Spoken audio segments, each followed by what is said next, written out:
You're watching Newsday TV. Thanks for joining us. I'm Ken Bufa. LIRR commuters can expect some schedule changes starting next week. The railroad says there are no major changes to rush hour service and only minor adjustments to departure and arrival times. Now, some commuters tell Newsday these changes appear to add a few minutes to train travel times. The new schedule starts on Tuesday. And only in Newsday, the former town of Hempstead supervisor has retired. A town spokesman says Don Clavin resigned and retired this morning. Clavin held the role of community services representative for the 3 weeks between stepping down as supervisor and retiring. Former Nassau County lawmaker John Ferretti was appointed to finish out Clavin's term. Health officials in Suffolk are announcing plans to roll out rabies vaccines for raccoons. You're looking at the bait that the county will distribute starting on Tuesday. It's in a small pouch labeled rabies vaccine with a smell to attract raccoons. Now, there have been a total of 9 rabid raccoons reported in Suffolk County this year. 8 of those were found in the Amityville area. Bait will be tossed into places like storm drains, woods, and in shrubs. And the Powerball jackpot is getting close to $1 billion. As of Wednesday, the jackpot was $861 million. That number is expected to rise to $950 billion by the next drawing, which takes place on Saturday night. Now, the Powerball says only 5 Powerball tickets have been over $1 billion to date. And Mr. Softy is opening up its second storefront. One of the owners tells Newsday they expect to open in September on Montauk Highway in Centermore Ridges. There will be nearly 30 flavors on the menu to choose from.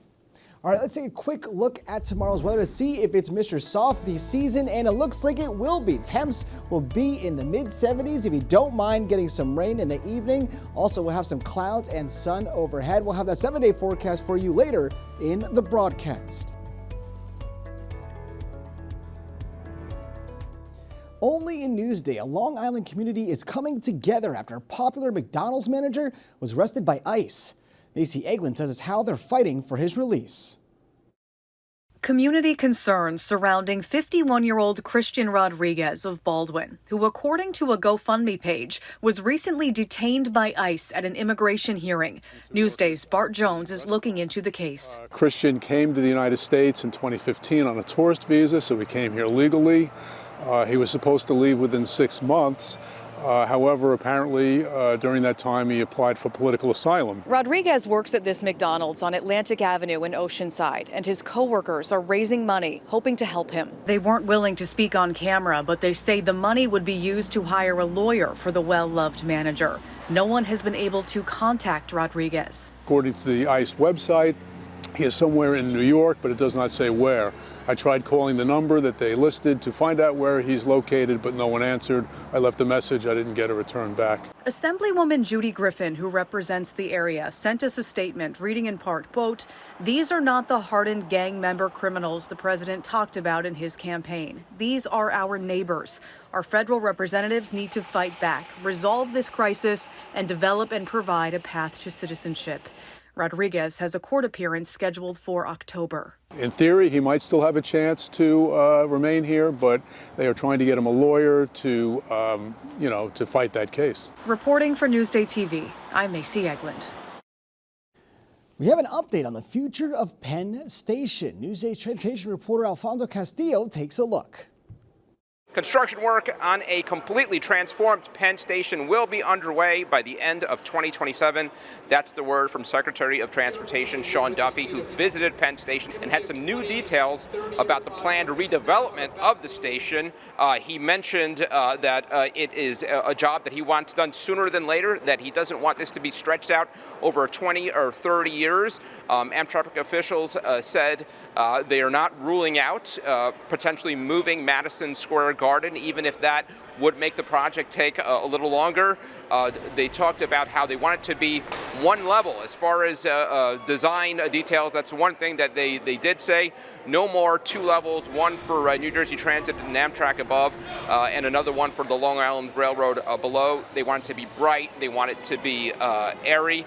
Another thing that they said is on hold is a expansion of tracks. One of the proposals that had been floated by the state years ago was taking over the block south of Penn Station, knocking it down and building new tracks.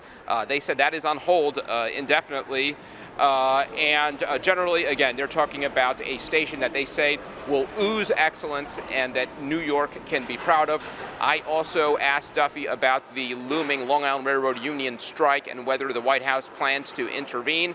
He says President Trump wants things to run smoothly and that we should stay tuned. Outside of Penn Station for Newsday TV, I'm Alfonso Castillo.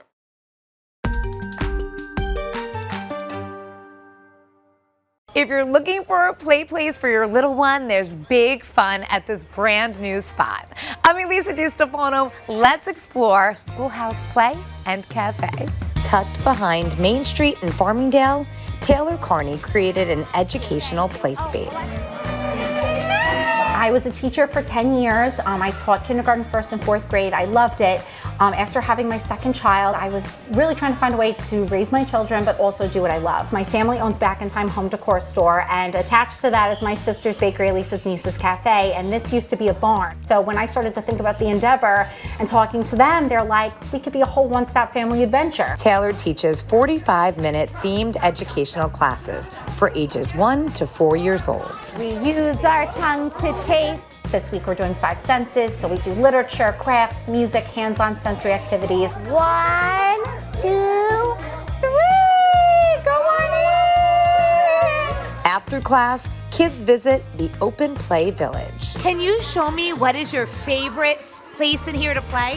What is this in here? Doctor. It's the doctor's office? Is my heart happy? My heart is happy to be here. Do I need any medicine or am I okay? I'm okay.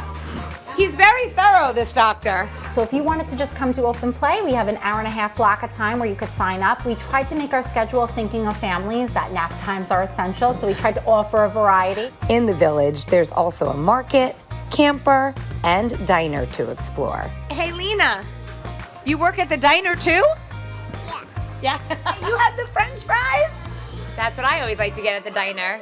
Don't really eat it. Don't put it in your mouth. And if you want a real bite to eat, go right across the courtyard, Where you could get your kids a treat, and for me, a much-needed cup of coffee. They're really learning through play, making relationships, and we're building a community. To see somewhere where I know that she's truly learning and it's not just only exploratory play. Miss Taylor really puts into her lessons really great foundational skills for the kids. Do you like coming here? How much? That much? That much? This much.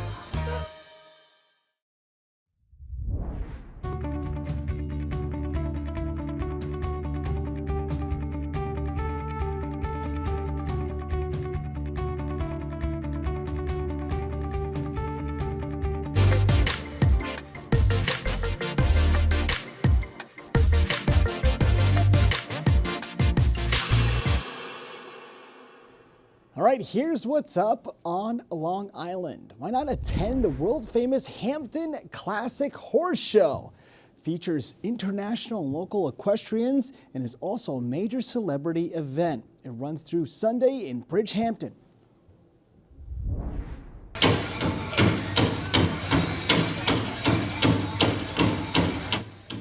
The Shinnecock Nation is holding their annual powwow in Southampton Friday through Monday. See tribal dances and drum competition.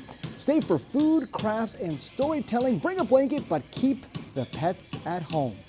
And the Long Island Ducks end their game Saturday night with a bang. See post-game fireworks after they play the New York Revolution at Fairfield Properties Ballpark in Central Iceland. All right, let's take a closer look at your 7-day forecast to see what kind of weekend we're going to have. As you can see, it's going to be a pretty nice one. Temps are near 80s. We're going to get cold Friday and Saturday night, though.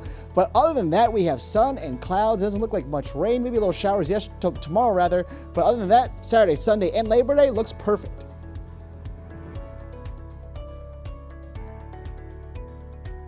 Long Island weather is brought to you by Sun Nation Energy, helping Long Island homes and businesses save with solar for over 20 years.